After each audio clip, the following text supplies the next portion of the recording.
20 লক্ষ 25 লক্ষ টাকা নিয়ে গেছে। আমার বাড়ির স্বর্ণ 25 লক্ষ পরিবার লেগে গেছে। আমার বউকে আমার বেলা মারধর করতে হয়েছে।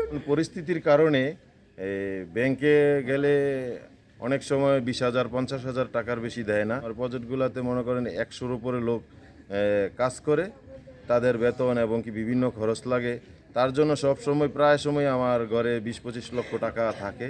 আমার ছোট ভাইয়ের বউয়ের স্বর্ণ, আমার বউয়ের স্বর্ণ প্রায় 25 ভরির উপরেই হবে, কম হবে না। সব আক্তার মেম্বারের ছেলেরা এবং আরও কিছু লোকজন নিয়ে আইসা পূর্বের জের ধরে, তার সাথে আমার সম্পর্ক ভালো না, এই জের ধরে সে এই সুযোগে আইসা আমার বাড়িঘর লুটতুরাজ করে সব ভাইঙ্গা চুইরা কোনোই রাখে নাই ঘরের ভিতরে। আমার এনতে নিচে আমার ঘর বেশি ছিল না, আমার কাছে প্রায় 1.5 ভরি স্বর্ণ ছিল আর 82,000 টাকা ছিল। ও সালের দাম ডাললে পাইলিস। কোনো ধরনের সন্ত্রাসী কার্যকলাপ চাই না, আমরা কারো চাই না।